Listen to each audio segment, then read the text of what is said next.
श्री राधे श्याम।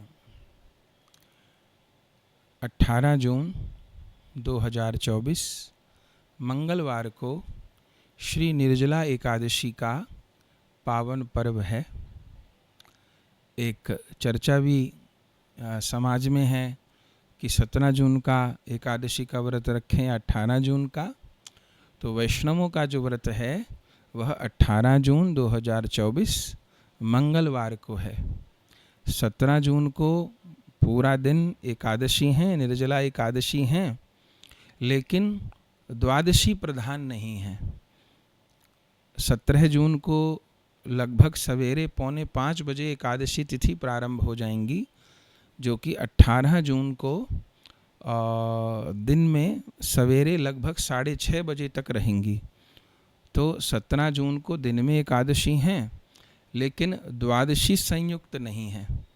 इसलिए वैष्णव जनों का वैष्णव विधान के अनुसार जो व्रत होगा वो 18 जून मंगलवार को होगा।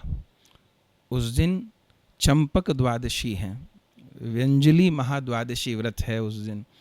चूँकि भोर में लगभग 6:30 बजे तक एकादशी, फिर द्वादशी, तो द्वादशी संयुक्त यह दिव्य व्रत 18 जून को 2024 को मंगलवार के दिन सब वैष्णवजन करेंगे। एकादशी की महिमा पिछली कई एकादशी से हम लगातार श्रवण कर रहे हैं। पूरे वर्ष की किसी एकादशी की कथा सबको न पता हो, लेकिन निर्जला एकादशी की प्रायः सब लोग कथा जानते हैं। व्यास जी महाराज, वेद व्यास भगवान पांडवों को एकादशी की महिमा सुना रहे थे, और पांचों पांडवों को, देवी द्रौपदी जी को, बुआ कुंती जी को एकादशी व्रत करने का उपदेश कर रहे थे, आदेश कर रहे थे कि आप श्री कृष्ण के भक्त हैं तो श्री कृष्ण को जो प्रिय हो उसको धारण करें। तो श्री कृष्ण को एकादशी का व्रत प्राणों से भी प्रिय है। तो सब पांडवों ने सहर्ष एकादशी व्रत को स्वीकार किया। एकादशी व्रत करते ही थे, पर व्यास जी के मुख से महिमा सुन करके और एकादशी निष्ठा प्रबल हो गई। लेकिन उस समय भीमसेन बोल उठे, व्यास जी को निवेदन किया कि महाराज मुझसे एकादशी व्रत नहीं होगा, मैं तो बिल्कुल भी भूखा नहीं रह पाता। महाभारत में उल्लेख है कि भीमसेन के उदर में, पेट में वृक नामक अग्नि थी, और वो वृक नामक अग्नि सदा प्रज्वलित रहती थी। तो खूब सारा भोजन भीमसेन को करना होता था, उनका एकदम पेट भरा रहे तो वृक नाम की अग्नि शांत रहती थी, अन्यथा इतनी प्रज्वलित हो जाती थी कि भीमसेन के शरीर को हानि पहुंचाने लगती थी।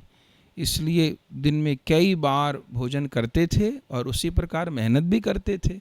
उनका शरीर खूब बलवान था, सबसे बलवान योद्धाओं में भीमसेन का नाम है, पर भूखे नहीं रह पाते थे बिल्कुल भी। रात को भी उनको उठ करके भोजन करना होता था।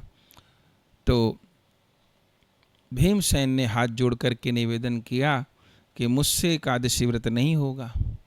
व्यास जी कह दिए जो एकादशी नहीं करेगा वो तो नरकगामी होगा, वो श्री कृष्ण का प्रिय नहीं होगा।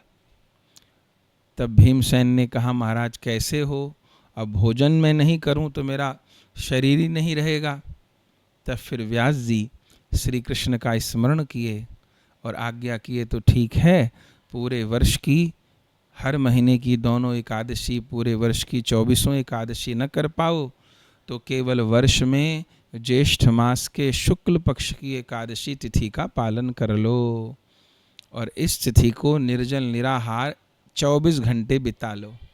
तो क्या होगा, तो पूरे वर्ष की 24 एकादशी और अधिक मास की भी 2 एकादशी, 26 एकादशी का फल केवल एक एकादशी करने से प्राप्त हो जाएगा। तब भीमसेन ने निष्ठापूर्वक पूरे वर्ष में इस एक एकादशी का पालन किया और उनको संपूर्ण एकादशी का फल प्राप्त हुआ, भगवान की प्रसन्नता प्राप्त हुई। इसका अर्थ ये न समझिएगा कि बाकी एकादशी को भीमसेन अन्न ले लेते थे, पाते तो फलाहार थे, पर यह उस समय की कथा है जिस समय सभी लोग एकादशी निर्जल निराहार ही रहते थे। माने कुछ भी व्रत के नाम पर ग्रहण नहीं करते थे। तो कुछ भी पा लिया माने एकादशी व्रत का निर्वाह नहीं हुआ। तो बाकी एकादशी को भरपूर फलाहार ले लेते थे, लेकिन निर्जला एकादशी को संपूर्ण रूप में निर्जल निराहार रह करके भीमसेन ने इस एकादशी का पालन किया।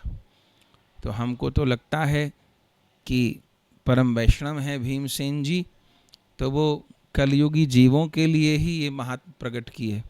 तो सारी एकादशी न रख सके तो इस एकादशी को निष्ठापूर्वक पालन करे तो एकादशी महारानी की कृपा और भगवान की कृपा प्राप्त होती है।